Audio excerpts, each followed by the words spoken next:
Billy, you obviously need no introduction. It's great to have you here. Thank you, Lewis. Where are you based? I'm based in Gold Coast, Australia, and I assume you're still in New York. Nice. I'm in New York. Yes. I was actually supposed to be in Australia for 3 weeks shooting a TV show now, but I'm still trying to get my passport back from after jail. So Holy unfortunately, shit, I am here and not there. fair enough. Where in Australia is that? And can you talk about the TV show at all?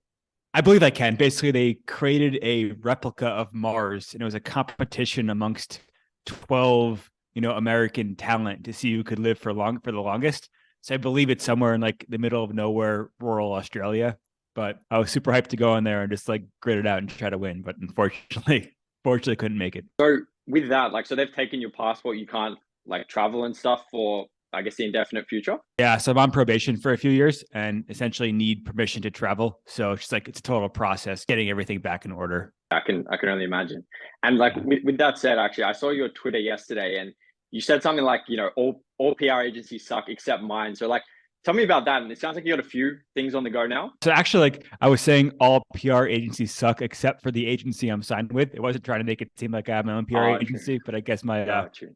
dude, I guess my writing was wrong there. But dude, like I just been through the ringer with every PR agency and they all kind of like promise the world and none of them do anything. So I was more just like venting and like also trying to talk my guys up. But yeah, I think right now working on Fyre Festival 2. And then while that's kind of going on in the, immediate term, doing a lot of business marketing stuff and then doing a ton of like TV and television film stuff. Oh, awesome, man. Awesome. And what's going to be different besides the probation? Like, what's going to be different Yeah. about Fire 2? Yeah, I think like I'm doing none of the logistics, right? So like my entire focus now is how can I bring people together? How can I add like a fun, adventurous component to it? And how can I market things? And then just like rely on experts to handle all of the areas which I've clearly failed at before.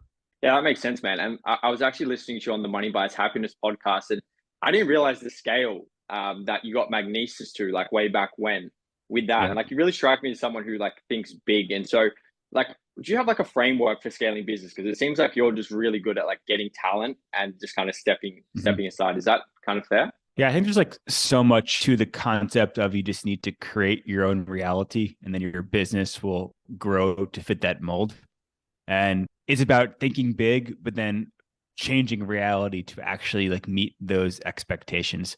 And you can be grinding away in a business, but unless you kind of have that big picture concept, you will never scale to meet those expectations. So I think it's like one of the challenges, obviously finding the right team to handle logistics, but the other challenge is really like understanding where you want to take things and managing all of your decisions to meet those bigger goals. Yeah, it's really just casting that big vision and then finding the people that can execute that for you.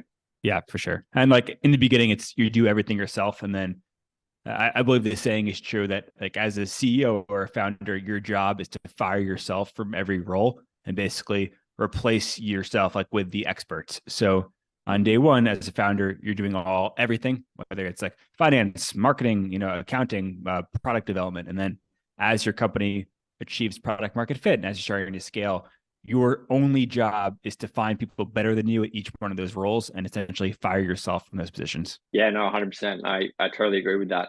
And Billy, obviously, like everything that happened was kind of crazy, and I'm sure you didn't predict it would go that way. But I kind of saw you on first. It was the Nelk podcast, then it was Diary of a CEO, and I just Yeah. had this feeling. I was like, I feel like no matter what you do now, you're going to succeed, right? Mhm.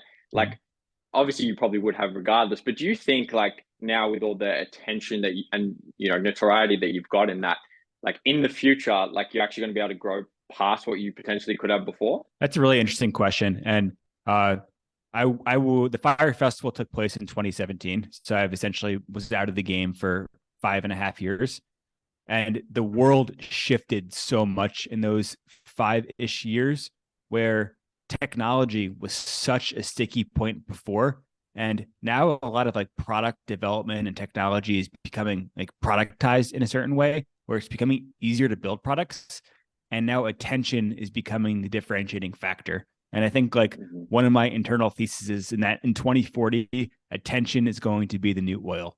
So Mhm. those who are able to garner and direct attention to their projects will be the ones that become the most successful. Yeah, I 100% agree. And like, is that kind of like ring true to why you're, doing so many podcasts and stuff now? Yeah, and also I'm like learning too. I just missed out on so much. And before I went to jail, podcasts didn't have the reach and the value that they have right now. And like I came out and of course, like I did the major TV network interviews and then I did some of the major podcasts as well.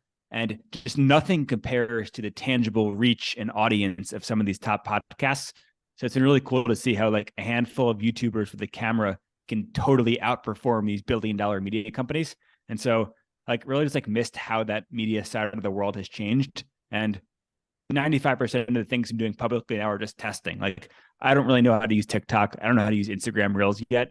But I know how to create a brand with a lot of interest. So trying to keep in mind of like the long-term strategy and just like figuring out so much of what I missed along the way. Yeah, man, that makes perfect sense. It's like you really build that relationship with the podcaster, right? You feel like there's somewhat of like a parasympathetic relationship where I feel like the TV networks are just so broad and like I feel like they could never really be that same connection. So I definitely agree with you there. But with the, obviously everyone kind of knows about the 26, mil restitution number. Like, do you have like a specific goal in mind of like, I want to get this paid back by, X date? I think just kind of going back to the idea of thinking bigger, something pretty wild happened in the past couple of days. And I guess I'm happy to talk about it here. So basically I have to pay a percentage of my income to restitution. So whether I make $100 or $1 million, there's a certain percent I have to go and pay every few weeks back to those who are owed.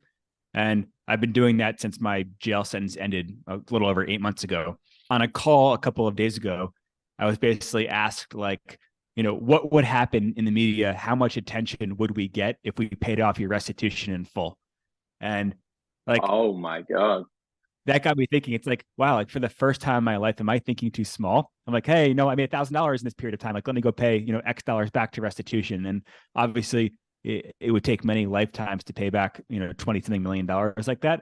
But I'm like, wait, there are these entities out there who are so interested in the technology that I'm building or in the marketing potential. And they just came with that question out of left field. It's like, wait, maybe I'm approaching like this problem, in the wrong way as well. So just like something super interesting and fun to think about. That's awesome. Because that's kind of like the case in point, right? Of like you're this person who everyone knows now, a lot of attention, and those people see the value in it. Because I heard another thing where, you text 8 investors, obviously you can't get the money right now because of all the, legal stuff. But 4 of them were like, yeah, like we're in, right?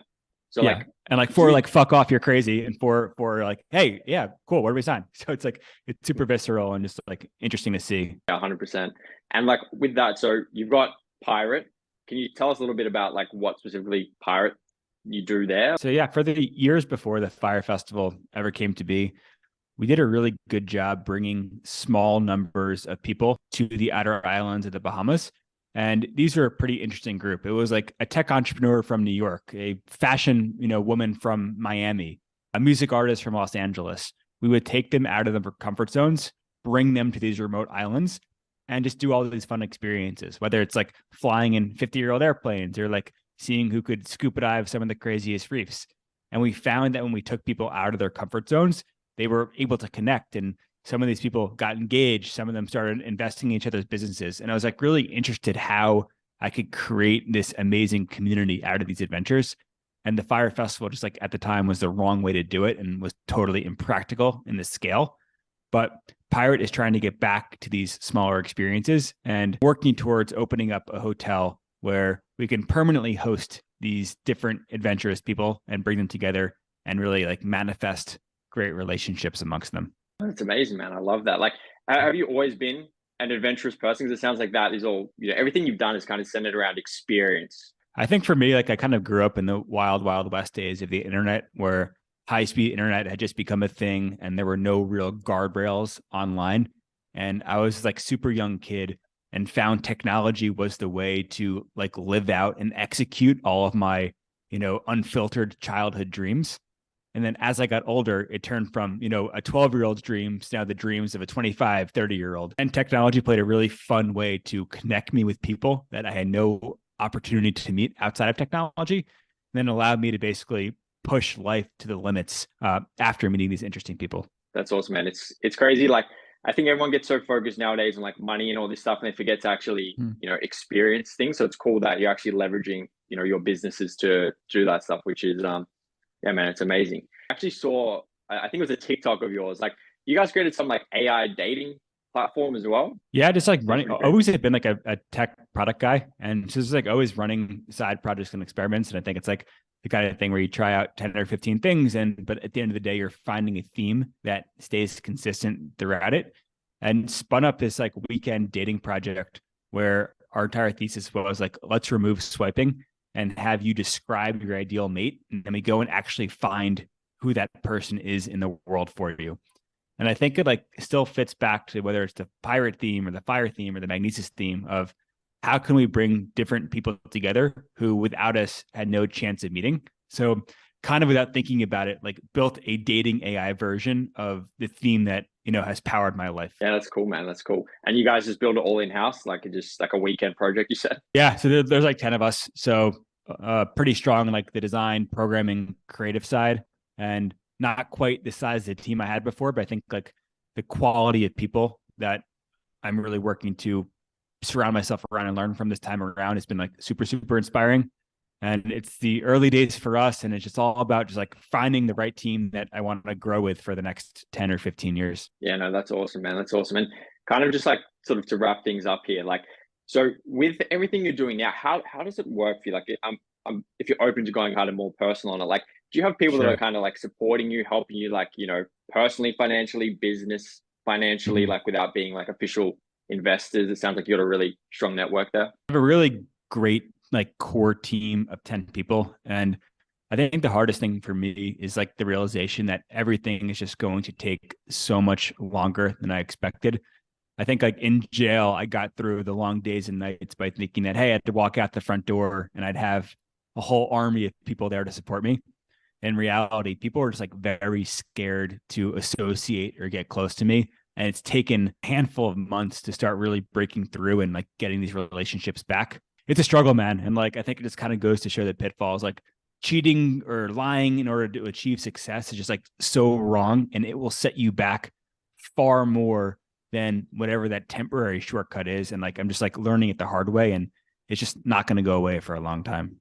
Definitely, man. Like they say, there's no shortcuts in life. And I think the people that do, yeah, it can backfire. But one last question with solitary confinement, obviously, like I'm very good at picturing myself in situations, and I see, what you went through. I can only imagine like how hard that would be. Like, was there like a moment in time, like giving up, or like, was there like an all-time low there for you? Yeah. So I did 10 months total in solitary confinement. And I think like still have nightmares, obviously to this day, about that experience. The hardest part is you can like contain yourself physically, but your mind doesn't turn off. And like when you're forced to be there with your own thoughts, you start going to dark places mentally, emotionally. And I think for me, like where it took me was like, I was convinced that it was never going to end. And as silly as it sounds now, because I obviously had like a finite sentence, I kept thinking that something bad would happen and I would be stuck in this concrete box forever. And I think it's just like the matter of your mind just like plays tricks on you in that environment. Yeah. Yeah, it's certainly a tough time. And like, I hope one day it becomes like a positive in terms of like lessons learned, but it's still definitely something that scares me and makes me a little trigger shy on a day-to-day basis. I appreciate you being so open with that. Like, do you think it's made you stronger in the short term so far? Or are you still kind of yet to feel anything? It's still just all like a negative. That's actually a really good question. And like, I keep thinking now there's probably a period of time where if you do less time than that in solitary confinement, it would be the best thing to ever happen to you. But if you do more than that, you're like totally fucked. And like, I'm not sure where in the spectrum I stand. Like, I don't think it was the best thing to happen to me. I don't think I'm totally fucked either. But like having seen guys who were in there for years and are just like, there's no way you can mentally come back from it. And then having seen guys who did their week and it's like, they just like learned so much about themselves. I think it's probably this like weird experience where everybody has a different threshold of what's good for them or what becomes detrimental. And I guess time will tell where I land in that spectrum. Yeah, man, it's hard when there's no end in sight, like in anything, like in business. If there's not something, it's challenging. But really, man, thank you so much for your time. Thanks for being so open with all that. And yeah, man, I wish you all the best for the future. I'm sure you're gonna do some big things, and hopefully that I'm checking the news headlines and that restitution's been paid off and it's full steam ahead. Thank you, Lewis. Are you coming to the US anytime soon? I might be later in the year. For sure. But if you're ever in Australia, just hit me up. We'll show you around. We'll show you a great time. Hell yeah. I'd love to. Thank you so much. Awesome, man. Awesome.